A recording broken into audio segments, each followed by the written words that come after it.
Hello everyone, welcome back to my channel. और आज की वीडियो शुरू करने से पहले एक चीज़ क्लियर कर देती हूँ। इंग्लिश हिंदी का बहुत प्रॉब्लम होता है कि हिंदी में बताएं या इंग्लिश में बताएं। तो सिंपली मैं बता दूं कि मैं हिंदी में कंफर्टेबल हूँ, तो मैं हिंदी में ही वीडियोस बनाती हूँ। और अगर किसी को इस क्वेश्चन पेपर का पीडीएफ इंग्लिश में चाहिए तो वो टेलीग्राम ग्रुप है कलर्स ऑफ एजुकेशन के नाम से, वो आप ज्वाइन करेंगे। वहाँ पे आपको इसका पीडीएफ मिल जाएगा जो कि इंग्लिश और हिंदी बाइलिंगुअल है, दोनों में है। तो जो जिसमें भी कंफर्टेबल है वो उसको देख सकता है। आंसर्स की मैंने जो आंसर्स हैं वो इस तरीके से हाईलाइट किए हुए हैं, तो आपको उससे हेल्प हो जाएगी। और इंग्लिश वाले भी उसमें हैं और हिंदी वाले तो मैं करवा ही रही हूँ। बाकी हिंदी का भी पीडीएफ चाहिए तो आप लोग टेलीग्राम ग्रुप से ले सकते हो। ओके, तो यहाँ पे हमारा जो क्वेश्चन नंबर 1 है, और आज की वीडियो में हम लोग बेसिकली जो आपकी जो टीचिंग एप्टीट्यूड में कुछ एक आध कुछ फैक्चुअल क्वेश्चन पूछ लिया जाता है, ठीक है, तो उसी से रिलेटेड हम कुछ क्वेश्चंस करेंगे। और 100 क्वेश्चंस होंगे हमारे, और 20 क्वेश्चंस आपके यहाँ पे मैथ्स के होंगे और 20 क्वेश्चंस यहाँ पे आपके रीजनिंग के होंगे, ठीक है। टोटल 140 क्वेश्चंस हम लोग करने वाले हैं। वीडियो लंबी भी हो सकती है, भगा भगा के भी वीडियो को देख सकते हो, और वीडियो नहीं देखनी है, आंसर्स चाहिए आपको, क्योंकि मैंने आंसर्स को हाईलाइट किया हुआ है। तो आप लोग सिंपली टेलीग्राम ग्रुप पे जाके इसको देख सकते हो, क्योंकि बीच बीच में कुछ चीज़ें समझाने वाली भी हैं, कुछ एक्स्ट्रा चीज़ें भी बताऊंगी मैं, तो उसके लिए आपको फिर वीडियो देखनी पड़ेगी। तो हम लोग स्टार्ट करने वाले हैं क्वेश्चन नंबर 101 से। और पीडीएफ बहुत ज़्यादा वाला मिक्सअप हो गया है, बीच में मैथ्स भी इंक्लूड हो गई है। पहले मैंने ट्राई किया था कि स्टार्टिंग में 100 क्वेश्चंस में जो सीडीपी टीचिंग एप्टीट्यूड मिक्सअप है सारा उसके रखो, बट बीच में मिक्सअप हो गया है, तो वो हम देख लेंगे। तो यहाँ पे क्वेश्चन नंबर 1 है कि संयुक्त प्रयास को बाकी कक्षा के साथ साझा करना एक अध्ययन अभ्यास है जो बच्चों को करता है, ठीक है। जो हम संयुक्त प्रयास करते हैं और बाकी कक्षा के साथ जब हम उसको शेयर करते हैं, तो इससे क्या होता है, बच्चे निराश हो जाते हैं, असंतुष्ट, चिड़चिड़े हो जाते नहीं, वो मोटिवेट होते हैं, ठीक है, प्रोत्साहित होते हैं। तो इसका आंसर ये हो जाएगा। क्वेश्चन नंबर 102 है, निम्नलिखित में से कौन सा अध्ययन का एक सिद्धांत नहीं है। तो अध्ययन के जो बेसिकली मैंने सर्च किया गूगल पे, 8 सिद्धांत है, 8 में से 1 2 3 सिद्धांत ये वाले हैं यहाँ पे, लेकिन व्युत्क्रमणिता विकसित करना ये सिद्धांत नहीं है, ठीक है। क्वेश्चन नंबर 103 है, भावनाएं प्रभावी रूप से डैश के माध्यम से अभिव्यक्त की जाती है। तो भावनाएं हम संगीत के द्वारा भी व्यक्त कर सकते हैं अपनी, कि हम कैसे महसूस कर रहे हैं, ग्राफिक कला, कठपुतली भी, लेखन भी। लेकिन जो हम कहते हैं कि बिल्कुल जो ज़्यादा जो पावर जा रही है अभी वो लेखन के उस पर जा रही है, तो बेसिकली राइटिंग के माध्यम से। ये चारों ही तरीके हैं अभिव्यक्ति के, भावनाओं को बताने के, लेकिन हमें एक चुनना है, तो लेखन सही आंसर होगा। क्वेश्चन नंबर 104 है, और ये क्वेश्चन आता है, डैश का सिद्धांत राष्ट्रीय पाठ्यक्रम ढांचा 2005 का और पर्यावरण अध्ययन पाठ्यक्रम का आधार है, ठीक है। तो जो कंस्ट्रक्टिविज्म अप्रोच है हमारी, ठीक है, जो सामाजिक संरचनावादी, वो एनसीएफ के अंदर बोली गई है, एनसीएफ 2005 के अंदर। क्वेश्चन नंबर हमारा 105 है, अनुशासनात्मक संदर्भ में डैश को प्रबंध तकनीक से संदर्भित किया जाता है। तो इसका आंसर है योजना, ठीक है। आप कोई भी चीज़ की पहले प्लानिंग करते हैं। क्वेश्चन नंबर 106 है, भाषाविदों के लिए निम्नलिखित में से कौन सा सर्वाधिक महत्वपूर्ण है। जो भाषाविद होते हैं तो उनके लिए सबसे महत्वपूर्ण है शब्दकोश और व्याकरण। क्वेश्चन नंबर 107 है, एक बालक डैश की आयु में अपनी भाषा विकसित करता है जो एक भाषा के उपयुक्त शब्दों और व्याकरण के सही नियमों से मिलती है। तो 4 वर्ष की उम्र में बच्चा ऐसा करता है, वो एक अपनी भाषा बनाता है, और वो भाषा कहीं ना कहीं व्याकरण के नियम भी उससे मेल खाते हैं। तो 4 वर्ष इसका आंसर हो जाएगा। क्वेश्चन नंबर 108 है, कितनी भाषाओं में 3 से कम स्वर है। बहुत कम भाषाएं इसका आंसर है। क्वेश्चन नंबर हम लोग 109 की बात करें, डैश ने विचारण की वृद्धि और गणितीय संकल्पनाओं के विकास के बीच एक निकट संबंध स्थापित किया है। तो अनुसंधान, रिसर्च करना, ठीक है, ये सब नहीं आएगा।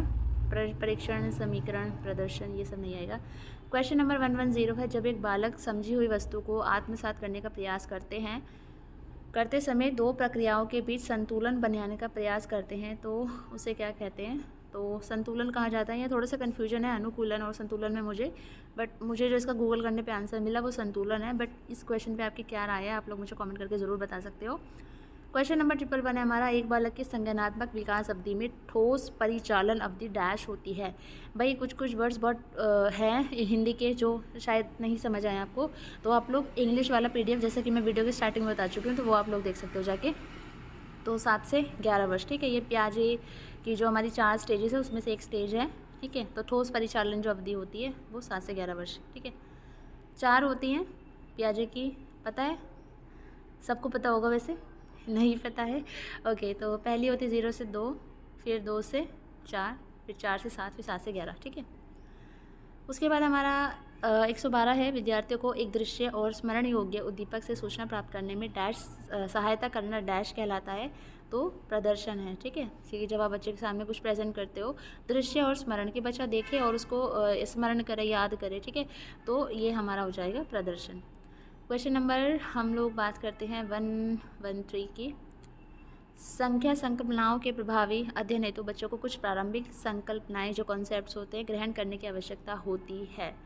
तो पूर्व संख्या संकल्पनाएं जो प्री नंबर्स कॉन्सेप्ट होता है, बच्चों को स्टार्टिंग में हम बेसिकली वही सिखाते हैं, ठीक है, आगे परस्यू करने के लिए मैथ्स के लिए। डैश गणित अध्ययन प्रक्रिया के आवश्यक भाग के रूप में स्वीकृत है। तो जो गलतियाँ होती हैं वो एक गणित में अनिवार्य भाग है, बच्चा गलतियाँ करता है तभी आपको पता चलता है कि क्या चीज़ बच्चे को सिखानी है, कहाँ उसको समझ नहीं आया है। क्वेश्चन नंबर 115 है, निम्नलिखित में से कौन सा एक नकारात्मक अनुभव नहीं है। ये नहीं वाले क्वेश्चन बड़े नंबर कटवाते हैं, तो इसको थोड़ा ध्यान रखना है। कौन सा एक नकारात्मक अनुभव नहीं है जो बच्चे गणित के साथ अनुभव करते हैं। तो यहाँ पे है उक्त में से कोई नहीं। प्रतिकूल विद्यालय वातावरण, सकारात्मक आदर्शों का अभाव, लैंगिक रूढ़िवादिता, ठीक है। तो इन्होंने बोला है कि कौन सा नकारात्मक अनुभव नहीं है जो बच्चे गणित के साथ अनुभव करते हैं, ठीक है। तो अनुभव नकारात्मक अनुभव नहीं है, मतलब ये नकारात्मक अनुभव हैं सारे, इनमें से कुछ भी ऐसा नहीं है जो बच्चे मैथ के साथ फील नहीं करते, ठीक है। कभी कभी उनको प्रतिकूल विद्यालय का वातावरण मिलता है, ठीक है, और कभी कभी उनके सामने जो हमारे पॉजिटिव आइडल्स होते हैं उनका अभाव होता है, ठीक है, लैंगिक रूढ़िवादिता, ठीक है। तो उक्त में से कोई नहीं, मतलब यहाँ पर इन्होंने बोला है कि नकारात्मक अनुभव नहीं है, लेकिन यहाँ पे सारे नकारात्मक अनुभव है, बच्चे फील करते हैं ये। क्वेश्चन नंबर 116 है, बच्चों की सोच और डैश प्रक्रिया के साथ शुरू होती है। सोच समझ और डैश प्रक्रिया के, तो प्रतिनिधित्व, ठीक है। उसके बाद हमारा क्वेश्चन नंबर 124 है, गैसों का व्यवहार किसने खोजा। तो रॉबर्ट बॉयल ने। क्वेश्चन नंबर 125 है आपका यहाँ पे, निम्नलिखित में से एक भारत में शहरी जीवन की समस्याओं का एक मुख्य कारण है। तो प्रवसन, माइग्रेशन। 126 है, डैश राष्ट्रीय वफादारी का भाव मन में बैठाती है और तकनीकी नवाचार के आवश्यक कौशल और प्रवृत्ति का निर्माण करती है। तो इसका आंसर हो जाएगा आपका एजुकेशन, ठीक है। क्वेश्चन नंबर 127 है, संस्कृतिकरण और पश्चिमीकरण की संकल्पनाएं डैश द्वारा विकसित की गई हैं। तो ये है हमारी M.N. श्रीनिवास जी द्वारा।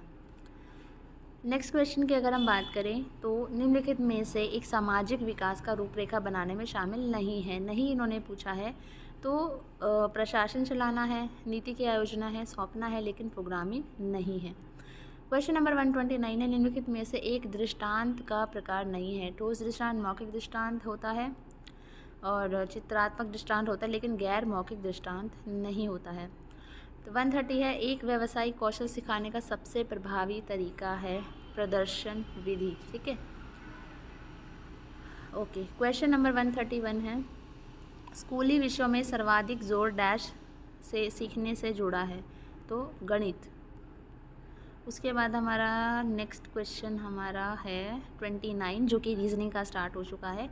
तो यहाँ क्वेश्चन है, यहाँ पे देखो रीजनिंग के यहाँ पे 3 क्वेश्चन मुझसे सॉल्व नहीं हुए थे, मुझे नहीं समझ आ रहे थे, तो उनके मैंने आंसर टिक कर दिए हैं, तो वो आप अपना देख लेना। बाकी के 17 क्वेश्चंस मैं आपको यहाँ समझाऊंगी। यहाँ पर है, चिन्हित संख्याओं के साथ कागज़ को एक घन के आकार में मोड़ा जाता है। तो ये आप देख पा रहे हैं, ये घन है पूरा, ठीक है, जो हमारा डाइज होता है। 5 के विपरीत, तो 5 के ऑपोजिट में कौन सा नंबर आएगा ये आपको बताना है। तो देखो 2 के नीचे 3, 2 के मतलब इस तरीके का अगर डाइज आता है, खुला हुआ ओपन डाइज आता है, तो इस तरीके से ओपन डाइज आता है, तो आप बिल्कुल ऐसे एक छोड़ के एक ले सकते हो, ठीक है। एक ट्रिक होती है इसकी। तो 2 के अपोजिट में 3 आ जाएगा, 1 के अपोजिट में 4 आ जाएगा और 5 के अपोजिट में 6 आ जाएगा, ठीक है। बीच में 1 का गैप कर दोगे तो इसका जो सही आंसर हो जाएगा वो हो जाएगा 6। अब भिन्न को चुनिए, मॉनिटर, कीबोर्ड, ग्राफिक बोर्ड, ठीक है। तो ये हमारे एक जैसे हैं, मतलब कंप्यूटर से रिलेटेड है। और स्टेबिलाइज़र अलग है। स्टेबिलाइज़र क्या है ये आप लोग मुझे कमेंट करेंगे।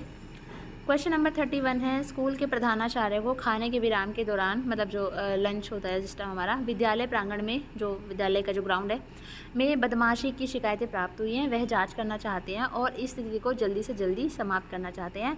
अतः वह शिक्षकों से निकटता से ध्यान देने को कहते हैं कि आप ध्यान दीजिए थोड़ा सा।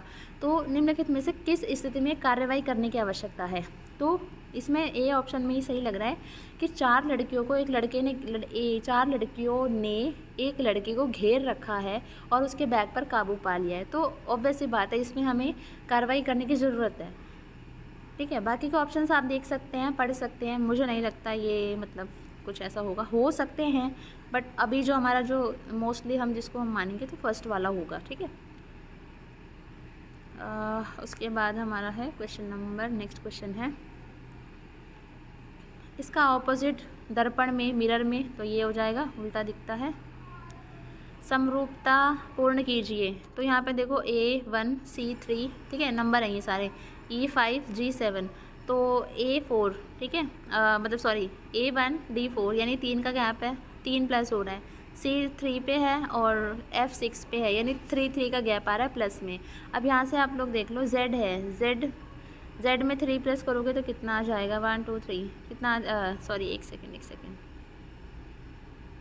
हाँ, ये यहाँ पे यहाँ से वाला, ये वाला निकालना है हमें। ठीक है, यहाँ से निकालना है, तो यहाँ से ये प्लस हो रहा है। ठीक है, यहाँ से ये प्लस हो रहा है, प्लस 3 करके हो रहा है, लेकिन यहाँ पे हमें ये वाला तो दिया ही नहीं है, तो हमें ये निकालना है, और ये हमें दिया, यानी ये वाला जो हमारे अल्फ़ाबेट्स आ रहे हैं, ये हमारे +3 होके आए हैं। तो इनमें से आप -3 कर दोगे तो यहाँ वाला डिजिट आ जाए, वो जो वो अल्फ़ाबेट्स है वो आ जाएंगे। तो Z हमारा 26 पे है। ठीक है, तो 26 में आप लोग 3 माइनस करोगे तो 23 आ जाएगा। 23 पे हमारा W होता है। ठीक है, और W यहाँ पे आप खुद ही देख लो, W स्टार्टिंग में किस में है, तो फर्स्ट ऑप्शन, बाकी सॉल्व करने की ज़रूरत ही नहीं है, एक ही से पता चल गया है। तो रीजनिंग का ये बहुत बड़ा, बाकी कर सकते हो आप लोग। ठीक है, और समरूपता पूर्ण कीजिए। ठीक है, तो यहाँ पे आपको इनके बीच में सिमिलैरिटी बतानी है। तो यहाँ पे देखो जो 8 है वो 2 इंटू 2 कितना हो गया, 2 2 ज़ा 4, 4 2 ज़ा 8 आ गया। अब यहाँ पर उसके बाद क्या करोगे, 3 इंटू 3 3 3 ज़ा 9, 9 3 ज़ा 27 और +1 28। ठीक है, इस तरीके से ये नंबर सीरीज़ हुई है, और नंबर सीरीज़ को सॉल्व करने के बहुत तरीके हैं, पता नहीं लगता कि कौन सी ट्रिक यूज़ होगी। ओके, उसके बाद हमारा 27, यहाँ पे हमारा 2 हो गया, ये 3 हो गया। ठीक है, अब 27 है। ठीक है, 27 में ये 3 इंटू 3, तो 3 3 ज़ा 9, 9 3 ज़ा 27। ठीक है, अब 3 का एक और नंबर 4, उसके बाद वाला, यहाँ पे 2 का 3 लिया था, तो अब 4 करोगे तो 4 इंटू 4, तो 4 4 ज़ा कितना होता है, 16, और 16 को 4 से करोगे तो 64 प्लस में 1। ठीक है, तो यहाँ पे आ जाएगा हमारा 65। ओके, नेक्स्ट क्वेश्चन हमारा है, ये वाला क्वेश्चन मुझसे सॉल्व नहीं हुआ था, इसका आंसर ए है। अगर किसी को आता हो तो थोड़ा सा कमेंट में डिस्क्राइब कर सकते हैं, ताकि मुझे भी समझ आ जाए, ये मुझे समझ नहीं आ रहा था। ओके, ये देखने से ही पता चल रहा है टुकड़ों को जोड़कर कौन सी आकृति बनाई जा सकती है, तो वो देखने पर ही पता चल रहा है। ऐसे ऐसे लगाओगे इसको, फिर ये वाली यहाँ आ जाएगी। ठीक है, तो ये ए ऑप्शन इसका करेक्ट हो जाएगा। और इसको भाई काउंट करके देख लेना, हालत बहुत बुरी हो रखी है इस पेपर की। तो इसमें जो टोटल आपके जो ट्रायंगल बन रहे हैं वो 18 बन रहे हैं। ठीक है, अब क्वेश्चन नंबर 23 है, कौन सा चित्र यात्रियों, रेलगाड़ी और बस में सर्वोत्तम संबंध दर्शाते? को सीधी सी बात है, जो यात्री होते हैं वो रेलगाड़ी में भी जा सकते हैं और बस में भी जा सकते हैं। ठीक है, बस में भी होते हैं, रेलगाड़ी में भी होते हैं, तो इसका जो सी ऑप्शन करेक्ट हो जाएगा। नेक्स्ट क्वेश्चन है हमारा, देखो यहाँ पे x के पूर्व में y है, तो x के पूर्व में y है, जो z के उत्तर में है, z के उत्तर में हो गया ये। यदि z के दक्षिण में p है, तो यहाँ पे z के दक्षिण में p कर दो आप लोग, तो y के किस दिशा में p है, तो y के किस दिशा में p है आपको बताना है। तो y के p, ये दक्षिण दिशा हो गई ना, तो दक्षिण इसका आंसर हो जाएगा, बी आंसर हो जाएगा। अब यहाँ पे देखो क्रेटर डिफरेंट है, क्रेटर का मतलब क्या होता है ये आप बताओगे, ये तीनों हमारे भूकंप से रिलेटेड है। उसके बाद हमारा क्वेश्चन नंबर 26 है, देखो यहाँ पे ना मैंने गूगल किया था इसको, तो गूगल पे तो अलग ही ट्रिक लगी है, मैंने अलग ट्रिक लगा के इसको सॉल्व किया है। 4 का डबल हो गया 8, 1 का डबल हो गया 2, 3 का डबल हो गया 6, 5 का डबल 1 नहीं होता है, तो बी ऑप्शन अलग है। यानी सही है लेकिन फिर भी गलत है, यानी कि अलग है। यहाँ पे भिन्न बताना है, डिफरेंट बताना है कि तीनों में से चारों में से सबसे अलग कौन है, तो बी ऑप्शन। उसके बाद हमारा 27 है। ये मेरे फेवरेट वाले क्वेश्चंस हैं, मुझे बहुत अच्छे लगते हैं। एक ये नंबर अल्फ़ाबेट्स वाले और एक ये वाले क्वेश्चंस रिलेशन वाले। यहाँ पर है ए और बी भाई हैं, ए और बी भाई हैं, सी और डी बहनें हैं, सी और डी बहनें हैं, ठीक है। उसके बाद हमारा है ए का पुत्र डी का भाई है, ठीक है। ए का पुत्र, एक सेकेंड, यहाँ पे डी, ठीक है। ए का पुत्र, इसका जो पुत्र है, ये दोनों बहनें हैं, डी का भाई है, यानी ये ए की इसकी बेटी हो गई ना, ठीक है। इसका भाई है तो इसकी बेटी हो गई है। अब उसके बाद इन्होंने बोला बी का सी से क्या संबंध, तो बी सी का क्या लगेगा, ऑब्वियस सी बात है, चाचा या ताऊ इस तरीके से लगेगा, ठीक है। तो चाचा इसका आंसर आ जाएगा। और इसके बाद हमारा एक क्वेश्चन है, भाई इसका जो हिंदी में ऑप्शन गलत है, हमेशा रिलेशन वाले क्वेश्चन करो, तो ये बड़ी कन्फ्यूजन होती है। आंटी जो हम बोलते हैं, आंटी पे जैसे यहाँ पे जो रिलेशन बन रहा है वो बुआ का बन रहा है, लेकिन यहाँ पे चाची ऑप्शन में है, बहन ऑप्शन में है, बेटी ऑप्शन में, भतीजी ऑप्शन में है, तो उस अकॉर्डिंगली उसमें अगर कन्फ्यूजन है ऐसा तो इंग्लिश वाला देखा करो, इंग्लिश वाला सही माना जाता है वैसे। और यहाँ पे हमारा क्वेश्चन है, एक औरत की ओर इशारा करते हुए राजन ने कहा, ये एक औरत है, ये राजन है, ठीक है। राजन ने कहा वह उस औरत की बेटी है, ये औरत है, ठीक है। क्या नाम है इसका, हाँ नाम नहीं बताया। तो ये जो औरत है ये उस औरत की बेटी है जो मेरी माँ के पति की माता है। देखो इसके माँ के पति की माता यानी इसकी दादी हो गई, ठीक है। सिंपल सा लॉजिक लगाओ, ठीक है।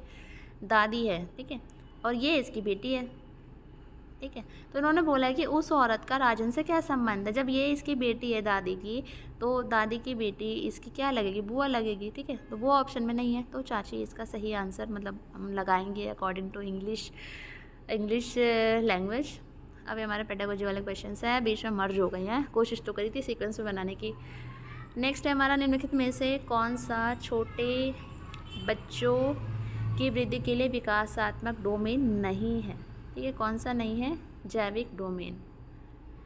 कहीं कुछ गलत आंसर्स बताए हो तो प्लीज़ कमेंट कर देना, ठीक है। मैं उसको पिन कर दूँगी क्योंकि मतलब बहुत ज़रूरी है, चीज़ें मुझसे भी गलती हो सकती है। वैसे मैंने कोशिश की है, कल मैंने 3 से 4 घंटे दिए हैं इसको सॉल्व करने में अलग अलग जगह से, कि चीज़ें सही ही निकल कर आएँ सामने, बट फिर भी कुछ मिस्टेक्स रह गई हो तो आप लोग मुझे कमेंट कर सकते हैं। क्वेश्चन नंबर यहाँ पे 194 है, 2 से 8 वर्ष की आयु के बच्चों के लिए विकास के पैटर्न में प्रेरक, सामाजिक, भावनात्मक, संज्ञानात्मक और डैश शामिल होते हैं।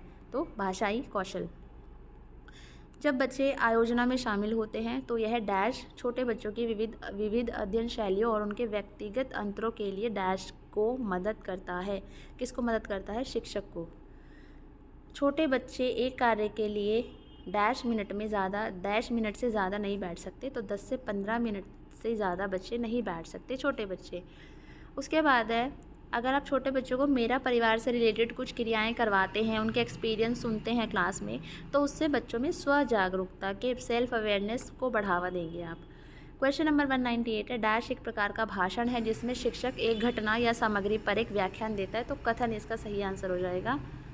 क्वेश्चन नंबर 199 है, निम्नलिखित में से एक अध्ययन यंत्र नहीं है, ठीक है। तो अध्ययन जब आप कर रहे हैं, समीक्षा कार्य, समूह कार्य, निगरानी कार्य, ठीक है। जितना मैंने इसको थोड़ा सा पढ़ा कि क्यों नहीं है गृह कार्य, वो गृह कार्य भी एक अध्ययन है, बच्चा अध्ययन कर रहा है, लेकिन गृह कार्य कहीं ना कहीं जो उसमें क्लैरिफिकेशन दिया गया था आंसर में, तो उसमें यही था कि जो गृह कार्य है वो कहीं ना कहीं बच्चा डर में या दबाव में करता है, ठीक है। समीक्षा कार्य, समूह कार्य, निगरानी कार्य, ये बच्चा मतलब क्लास में ऑब्वियसली बात है, क्लास में इतनी चीज़ें दबाव में नहीं होती। गृह कार्य शायद बच्चा समझ सकता है, तो ऑप्शन यही है आंसर ए जिसका सही है। निम्नलिखित में से कौन सा आयुर्वेद में शामिल नहीं है, तो आयुर्वेद में विश्व विज्ञान, शारीरिक विज्ञान, शल्य क्रिया शामिल है, लेकिन मनोविज्ञान शामिल नहीं है। नेक्स्ट है, लुप्त पद आपको ज्ञात करने हैं। देखो बी 2 पे आएगा, एक्स अपना किस पे आएगा 24 पे, फिर सी 3 पे आएगा, यू हमारा आएगा 21 पे, ठीक है। तो अब इसको हिसाब लगा लो, डी 4 पे आ गया, आर कितने पे आ गया हमारा 18 पे, ठीक है। अब 2 से 3 गया, 3 से 4 गया, फिर 4 से ये ई 5 पे आ गया, 5 से 6 पे जाएगा यानी ई आएगा। और उसके बाद यहाँ पे देखो कितना हो रहा है, यहाँ पे 24 से 21 पे आया यानी 3 माइनस हुआ है, फिर यहाँ पे 3 माइनस हुआ है। अब 18 से 3 माइनस करके हमारा ओ आया। अब ओ से 3 माइनस करोगे तो कितना आ जाएगा? एक सेकेंड, 4, एक second B2 C3 D4 E5, ठीक है। और उसके बाद E के बाद हमारा F आता है, सॉरी F आएगा, ठीक है। F आ गया। उसके बाद हमारा -3 O में से 15 में से 3 माइनस करोगे तो कितना आएगा? कितना? 12 नंबर पे हमारा क्या होता है मैं खुद भूलती जा रही हूँ, भी प्रैक्टिस नहीं है तो के 11 पे होता है KL, हाँ ठीक है, FL। तो FL इसका सही आंसर हो जाएगा। और ये क्वेश्चन मुझे नहीं पल्ले पड़ रहा था, कुछ क्वेश्चन मुझे भी नहीं आते हैं, मुझे भी सब कुछ नहीं आता है। तो क्वेश्चन नंबर 37 मैं इसको स्क्रॉल कर देती हूँ, धीरे धीरे आप इसको पढ़ लेना और इसको सॉल्व करके देख लेना, मुझे नहीं समझ आ रहा था। और सेम क्वेश्चन ये मुझे आज तक समझ नहीं आया, बहुत कोशिश की है, ये क्वेश्चन पेपर में आता है आपके कॉम्पिटिटिव एग्ज़ाम वगैरह में, तो आप देख सकते हैं, अगर इसको सॉल्व करना चाहें तो कर सकते हैं। ओके, नेक्स्ट हमारा है यहाँ पे क्वेश्चन नंबर 39। यहाँ पर बोला है कि घन बिना मोड़े हुए घन के आधार पर नहीं बनाया जा सकता, नहीं बोला है इन्होंने, ठीक है। कौन सा घन बिना मोड़े हुए घन के आधार पर नहीं बनाया जा सकता? तो देखो ये बनाया जा सकता है, नीचे नीचे ये आ जाएंगे, दिखिए अगर आप इसको मोड़ोगे तो, ठीक है। और ये दोनों सर्कल नीचे आमने सामने नहीं आएंगे, ये आमने सामने जा रहे हैं, एक साथ साथ में नहीं आ रहे हैं, ठीक है। तो ये नहीं बन पाएगा। क्वेश्चन नंबर 40 भी मुझे समझ नहीं आया, इसको देख लेना, ठीक है। नहीं देख मत लेना, इसको आता है मुझे, ये समझाती हूँ इसको मैं। एक सेकंड से सॉल्व किया था मैंने इसको कल, लेकिन शायद मैं आपको नहीं समझा पाऊँगी क्योंकि मैंने इसको 2-3 बार सॉल्व किया है, मेरा आंसर निकल गया था, मुझे समझ भी आ गया था, क्योंकि 3 क्वेश्चंस मैंने बताए थे। तो 3 क्वेश्चन, एक ये और एक ऊपर और एक अभी नीचे सीरीज़ सॉल्व करनी थी, वो मुझे नहीं समझ आया। एक क्वेश्चन मुझे समझ आ गया है तो, लेकिन मैं समझा नहीं रही हूँ, काफ़ी बड़ा सा है, अजीब सा, तो मतलब मैं समझा नहीं पाऊँगी, तो आप इसको देख लेना थोड़ा सा, ठीक है। आंसर 41% है, सॉल्व किया था मैंने इसको। देखो राम और श्याम ने 1989 में 3000 रुपये बचाए हैं, तो 1990 में राम ने 1989 की अपेक्षा 8% से अधिक की बचत की है। तो 3000 का आप 8% निकालेंगे, ठीक है, और फिर उसको 3000 में से माइनस कर देंगे, तो जितना माइनस करेंगे वो फिर किसका, श्याम का हिस्सा आ जाएगा, ठीक है। तो इस तरीके से इसको सॉल्व करना है, काफ़ी खिचड़ी से पक गई थी मुझसे तो। ओके, नेक्स्ट क्वेश्चन हमारा है, संविधान के अनुच्छेद डैश और डैश प्रत्येक व्यक्ति को शिक्षा और सांस्कृतिक विकास का मौलिक अधिकार देते हैं। तो 29 और 30। क्वेश्चन नंबर हमारा है 186, शिक्षा पर किस राष्ट्रीय नीति की मंशा 21वीं सदी के लिए भारत को तैयार करने की है? NEP 1986। असम में प्रथम अनिवार्य प्राथमिक शिक्षा अधिनियम डैश वर्ष में पारित किया गया? 1926। शिक्षण अध्ययन का उद्दीपन, मार्गदर्शन और प्रोत्साहन है। यह परिभाषा किसने दी है? बर्टन ने दी है। अब चलते हैं क्वेश्चन नंबर 189। निम्नलिखित में से कौन से चरण गतिविधि आधारित अध्ययन के अभ्यास हेतु प्रयुक्त नहीं होते हैं? तो दोहराई इसका सही आंसर हो जाएगा, ठीक है। अब है हमारा 190, एक पर्यावरण अध्ययन गतिविधि एक बालक के डैश विकास में संलग्न होती है। कौन सी होती है भाई? हमारी शारीरिक डोमेन भी और मनोवैज्ञानिक डोमेन भी। 191, वे बच्चे जिन्हें सोचने और अभिव्यक्ति की मानसिक गतिविधियां करने के लिए पर्याप्त अवसर प्राप्त नहीं होते, वे अक्सर होते हैं, क्या होते हैं वो? शर्मीले होते हैं। 192 है, जी जैकोब्स के अनुसार सामूहिक गतिविधियों का मूल्य बढ़ाने के लिए संकल्पनाएं और तकनीकें डैश कहलाती हैं, तो क्या कहलाती हैं? सहयोगी अध्ययन। उसके बाद हमारा क्वेश्चन नंबर 177 है इधर, इतिहास सामग्री प्राथमिक रूप से भारतीय इतिहास डैश पर डैश में केंद्रित होती है, तो कक्षा 6 से 8। डैश का शिक्षण अध्येताओं में नैतिक मूल्यों का विकास करता है, इतिहास। स्थानिक विश्लेषण एक भौगोलिक वितरण और पैटर्न में डैश के बीच संबंधों को देखता है, तो तत्वों जो हमारे एलिमेंट्स है, ये इसका आंसर हो जाएगा। क्वेश्चन नंबर 180 है, डैश के भूरूप और उनके विकास और संबंधित प्रक्रियाओं के अध्ययन को समर्पित है, तो भूभौतिक विज्ञान। हमारा नेक्स्ट क्वेश्चन है 181, शिक्षण एक प्रक्रिया होने के नाते उसकी पहले आयोजना की जानी चाहिए और बाद में किया जाना चाहिए, क्या? ऑब्वियस ही बात है, एक्सक्लूजन आप कब करोगे? जब वो आयोजन हो जाएगा, ठीक है, आयोजन होता है फिर उसको निष्पादित किया जाता है। 182 है, डैश एक प्रक्रिया के माध्यम से रचित होना चाहिए जिस अनुभवों का एक विनिमय शामिल है और एक आवक बहुल भाषा मित्रवत वातावरण में दूसरों को दिखाना शामिल है। तो ज्ञान, ठीक है, जो ज्ञान है, ज्ञान एक प्रक्रिया के माध्यम से रचित होना चाहिए जिसे अनुभवों का एक विनिमय शामिल है और उस आवल बहुल भाषा मित्रवत वातावरण में दूसरों को दिखाना शामिल है। 183 है, डैश एक अवधि अंत पाठ्यक्रम अंत में मूल्यांकन है जो प्रकृति से निर्धारक है। डैश एक अवधि अंत में, जो हम अंत में बच्चों का जो इवैल्यूएशन करते हैं उसको हम बोलते हैं सबमिटिव असेसमेंट, ठीक है, तो योगात्मक मूल्यांकन। 184 है, अंग्रेजी में 26 अक्षर सुनने और बोलने के लिए डैश ध्वनियों को संकेतित करते हैं, तो इसका आंसर है 44। अब है हमारा 169, अंग्रेजी बोलने की ध्वनियों के अंतर्गत कितनी नासिका से बोली जाती है, तो 3 इसका आंसर है। 170 है, डैश एक संज्ञा या सर्वनाम से पूर्व आता है, पूर्व सर्व, जिसको हम कंजक्शन बोलते हैं इंग्लिश में। 171, निम्नलिखित में से कौन सा एक निश्चयात्मक शब्द नहीं है, तो विशेषण, निश्चय नहीं है कुछ भी इसका कि भाई ये निश्चय ऐसा ही होगा। 172 है, किसने शिक्षा के त्रिध्रुवीय, क्वेश्चन पूछे जाने वाला, बार बार पूछा जाने वाला क्वेश्चन है, जॉन डीवी इसका आंसर हो जाएगा। उसके बाद हमारा क्वेश्चन नंबर 173 है, गैर औपचारिक शिक्षा के मामले में इनमें से कौन सा कथन सत्य नहीं है, तो यह परीक्षण उन्मुख है, ठीक है, ज़रूरी नहीं है, सत्य नहीं पूछा है।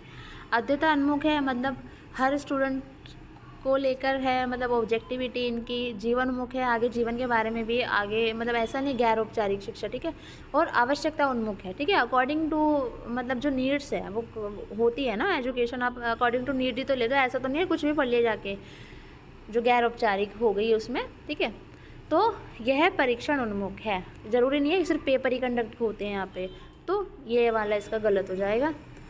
174 है, शिक्षा के सिरे शिक्षा के डैश के आधार पर निर्धारित होते हैं, किसके आधार पर, उद्देश्य, लक्ष्य। 175 है, भारत में स्कूली प्रणाली वैदिक काल में डैश प्रणाली के रूप में आरंभ हुई, तो गुरुकुल इसका सही आंसर हो जाएगा। 176 है, इस कृत्रिम शिक्षा के विरुद्ध वास्तविक आंदोलन डैश के नेतृत्व में आरंभ हुआ, तो बेकन और कॉमिनियस। उसके बाद है हमारा 163, शिक्षण द्वारा उपलब्ध कराया गया अनुभव बालक के मस्तिष्क पर प्रभाव बनाता है, यह शिक्षण का प्रभाव मॉडल डैश द्वारा विकसित किया गया, तो जॉन लॉक द्वारा। शिक्षण का एक अन्योन्यक्रिया मॉडल डैश द्वारा डिज़ाइन किया गया, ए फ्लेंडर। वह सामाजिक मनोवैज्ञानिक जिसने जिगसॉ गतिविधि डिज़ाइन की पूछा जाता है, तो इलियट एरॉनसन। हमारा नेक्स्ट क्वेश्चन है 166, निम्नलिखित में से एक कक्षा में भौगोलिक पर्यवेक्षण की एक सहायक सामग्री नहीं है, तो प्राकृतिक खोज। इसमें सहायक सामग्री TLM पूछा, टीचिंग लर्निंग मटेरियल, ग्लोब्स हैं, चार्ट्स हैं, मॉडल्स हैं, लेकिन प्राकृतिक खोज नहीं है, ये तो बच्चा खुद जा रहा है ना करने, नेचुरल है। 167 है, आपने उसको बनाया नहीं है, वो नेचुरल है, ठीक है। निजी विद्युत यंत्रों का प्रयोग करते हुए सामाजिक और सामाजिक अन्योन्य क्रियाओं के माध्यम से बहु सामग्री का अध्ययन डैश कहलाता है, तो भाई क्या कहलाता है, एम अध्ययन, एम लर्निंग। 168 है, गणित में लेखन को शामिल करने की रणनीति है, अगर आप गणित में लेखन को शामिल करें लिखने को, तो उसकी क्या रणनीति, तो लिखने से पहले विद्यार्थियों द्वारा उनके विचारों पर चर्चा करवाई जानी चाहिए, तो इसका सी ऑप्शन हमारा सही हो जाएगा। अब हम बात कर रहे हैं क्वेश्चन नंबर 156 की, और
पहचाने और उन्हें प्रस्ताव, विधि और तकनीक के क्रम में लगाया वो थे एडवर्ड एटोनी। विद्यार्थी तृतीय भाषा में अपना दृष्टिकोण स्पष्ट और जुड़कर लिखने में डैश से पहले सक्षम होना चाहिए। तो उच्च प्राथमिक स्तर से पहले, उच्च प्राथमिक स्तर में कौन सी क्लासेस आती है ये आप लोग मुझे कमेंट करेंगे। 162 है, विज्ञान के इतिहास में प्रथम बार किसने अपनी दूरबीन आकाश की ओर उठाई और चौंकाने वाली खोज की? गैलीलियो। पता है ना इसका आंसर सबको? ओके, क्वेश्चन नंबर, ये मैथ्स के क्वेश्चन है, इनका हिसाब किताब खुद देख लेना। मैथ्स, मैं सच बता रही हूँ, मेरी मैथ्स बहुत बेकार है और मुझे समझ ही नहीं आता पूछ क्या रहे हैं, इसलिए मैं क्वेश्चन पढ़ना ही ज़रूरी नहीं समझती, सीधा स्किप करो। तो ये आप लोग देख सकते हो, मैंने आंसर टिक कर दिए हैं और कहीं किसी का कोई आंसर गलत हो तो बता देना ज़रूर। ऐसे मैंने सारे ये गूगल से फाइंड आउट करके इनके आंसर टिक किए हैं ताकि आप सॉल्व करें। तो ये मासपा वाले तो आते हैं, इतनी भी बेकार नहीं है। जैसे इसमें 45 आता है, 46 आता है। बस कुछ क्वेश्चंस ऐसे हैं जो मुझे आते भी हैं मैथ्स में, मतलब 5-6 क्वेश्चंस तो अटैम्प्ट कर ही लेती हूँ, लेकिन हाल ये है कि समझाया नहीं जाता क्योंकि मुझे ही बहुत मुश्किल से समझ आती है चीज़ें। तो रीजनिंग में भी 3 क्वेश्चन मैंने बताया कि नहीं समझ आए, तो जो नहीं समझ आता सीधे सीधे मैं एक्सेप्ट कर लेती हूँ कि नहीं आता, ठीक है। तो मैथ्स के क्वेश्चन देख लेना अब अपने आप, ठीक है। क्वेश्चन नंबर 140 है, यह कह सकते हैं कि गणित में सत्य को डैश के साथ स्थापित किया जा सकता है। तो तर्क, ठीक है, रीजनिंग, लॉजिकल रीजनिंग। उसके बाद हमारा है मैथमेटिकल डिस्कवरी, पुस्तक किसने लिखी है? जॉर्ज पोलिया ने। गणित का अध्ययन तार्किक और डैश विचार योग्यताएं विकसित करने का एक माध्यम है। तो मात्रात्मक। डैश विचार समस्या समाधान और समस्याएं रोकने से बना है। कौन सा विचार? गणितीय विचारण, ठीक है। अब उसके बाद हमारा क्वेश्चन नंबर 144 है, यहाँ पे निम्नलिखित में से कौन सी एक भौतिक सुविधा राज्य स्कूलों द्वारा उपलब्ध नहीं करवाई जाती है? तो कमरे का आकार, पेयजल, बैठने की व्यवस्था, लेकिन स्मार्ट बोर्ड जो हमारे जो होते हैं ये राज्य स्कूलों द्वारा प्रोवाइड नहीं करवाई जाती है। चंडीगढ़ की भाषा सबको लगेगा पंजाबी है, लेकिन इसका आंसर गलत है। अंग्रेजी चंडीगढ़ की राजभाषा है। उपकरण के माध्यम से एकत्रित किए गए आंकड़ों में मात्रात्मक होते हैं और तदनुसार विश्लेषित होते हैं, वह डैश कहलाते हैं। क्या कहलाते हैं भाई? आंकड़ा विश्लेषण, ठीक है, डाटा एनालिसिस। क्वेश्चन नंबर 147 है, डैश एक संप्रेषण का यंत्र अथवा उपकरण है जो विशिष्ट पैटर्न और प्रणालियों के अनुरूप होती है। तो भाषा। अब हम चलते हैं नेक्स्ट क्वेश्चन पे, आई थिंक हमारा ये लास्ट पेज है। SEN का विस्तार रूप है, क्या है? स्पेशल एजुकेशन नीड्स, SEN, ठीक है। फुल फॉर्म बहुत पूछी जाती है। पाई पता ही है सबको, सॉरी ये रहा पाई, ठीक है। पाई की वैल्यू 3.142 ये होता है ना अपना 22/7। अगर इसको सॉल्व करोगे, ठीक है, तो ये आ जाएगा। डैश को अंतर्राष्ट्रीय विज्ञान ओलंपियाड के लिए विद्यार्थियों के प्रशिक्षण हेतु नोडल केंद्र के रूप में मान्यता प्राप्त है। तो HBCSE की फुल फॉर्म आप लोग मुझे कमेंट करेंगे। डार्विन्स डेंजर्स आइडिया पुस्तक किसने लिखी है? डेनियल डेनेट ने। तो इसको डी से याद कर सकते हो। क्वेश्चन नंबर 152 है, प्राकृतिक परिघटना एक सीमित सामान्य प्रयोग में एकत्रित और प्रणालीगत अध्ययन डैश कहलाता है। तो वो हमारा विज्ञान है। अब हमारा है क्वेश्चन नंबर 153, विज्ञान की एक विषय सामग्री किसी को डैश कौशल विकसित करने में सक्षम बनाती है। तो समस्या समाधान विधि। निम्नलिखित में से क्रिया अनुसंधान का उद्देश्य नहीं है।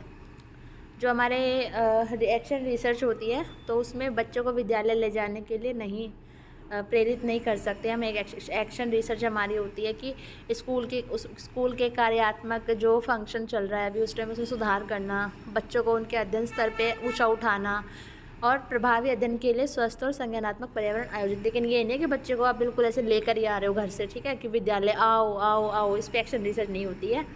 ये टॉपिक नहीं हो सकता एक्शन रिसर्च का, सिंपल सी बात ये है। क्वेश्चन नंबर 155 है, निम्नलिखित में से कौन सा द्विभाषी विधि का एक सिद्धांत नहीं है?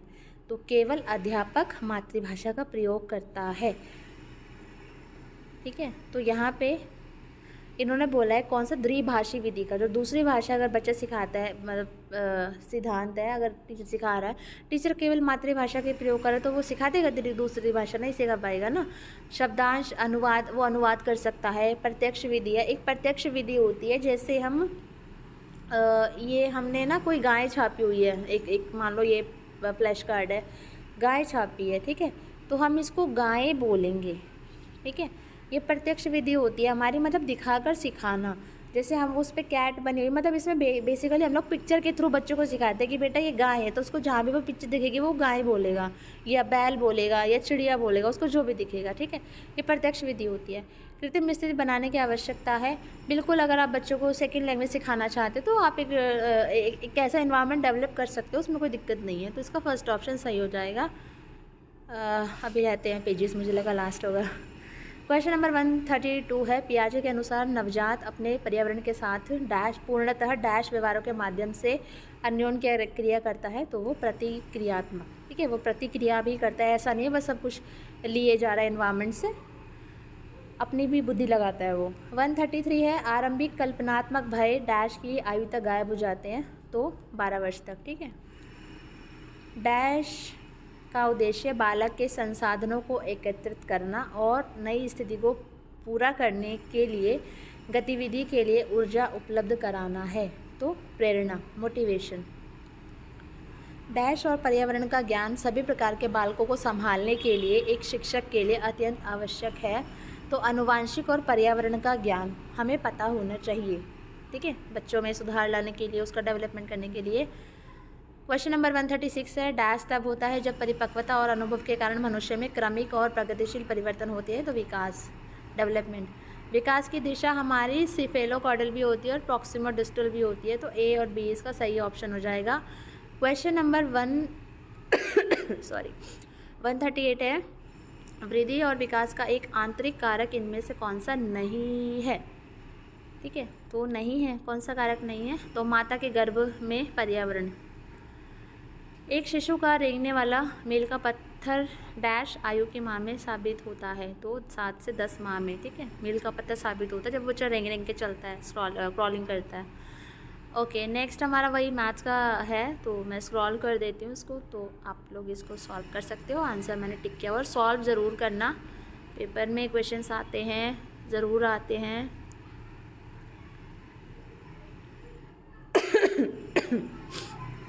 और जिनके भी मैथ्स वीक है मेरी तरह, उनको एक ही सलाह देना चाहूँगी मैं, जो मैं खुद भी फॉलो करती हूँ, कि जो सब्जेक्ट आपका अच्छा है उसमें अपना 100% दो, क्योंकि यहाँ तो आप मतलब नहीं है, आपको लगता है कि आप नहीं कर पाओगे, देखो मतलब विल पावर होनी चाहिए तो कुछ भी कर सकते हैं, बट मैथ्स में अगर वो विल पावर काम नहीं कर रही है तो आपका एटलीस्ट जो सब्जेक्ट अच्छा है आप उसमें 100% दो, वहाँ पे कोई कमी नहीं रहनी चाहिए, ठीक है। बाकी इसमें ये भी नहीं है कि आप इसको पूरा का पूरा छोड़ के आ गए, तो थोड़ा बहुत तो इसमें से भी करना पड़ेगा, ऐसे हम इसको बिल्कुल भी नहीं नेगलेक्ट कर सकते, तो यही है, ठीक है। तो ये मैथ्स के क्वेश्चन थे। नेक्स्ट हमारा है, यह निश्चित है कि भाषा डैश के में बहुत गहरे बैठी हुई है, तो मानव मस्तिष्क में, ठीक है। भारत जैसे एक देश में लगभग प्रत्येक डैश पर भाषा परिवर्तित होती है, तो 15 से 20 किलोमीटर में। भारत में कितनी भाषाएं बोली जाती है, 1600 प्लस, एनसीईआरटी में से दिया हुआ क्वेश्चन है ये। निम्नलिखित में से कौन सा भारत का एक भाषा परिवार नहीं है, तो ऑस्ट्रो एशियन है, टिबेटो बर्मन है, द्रविडियन है, लेकिन जाट नहीं है। नेक्स्ट है हमारा, भारत के संविधान के अनुच्छेद डैश के अनुसार देवनागरी लिपि में लिखी गई हिंदी भारत की राजभाषा है, तो 343, यहाँ पे 1 नहीं दिया है ब्रैकेट में। उसके बाद हमारा क्वेश्चन नंबर 122, संस्कृत को किस वर्ष एक शास्त्रीय भाषा घोषित किया गया था, 2005 में। भाषा वह माध्यम भी बन जाती है जिसमें विद्यालय में शिक्षा दी जा रही है और इस प्रकार डैश के रूप में चिन्हित है, तो मानक भाषा। अब हमारा आई थिंक यही लास्ट था। ओके, तो इस तरीके से हमने ये पूरा पेपर सॉल्व कर लिया है। कहीं कोई डाउट हो, कुछ दिक्कत परेशानी कुछ हो, कमेंट कर सकते हो। जहाँ कहीं लगे किसी का आंसर गलत बता दिया है या उसमें कुछ और होना चाहिए था, तो अपना सजेशन भी मुझे कमेंट सेक्शन में दे सकते हैं।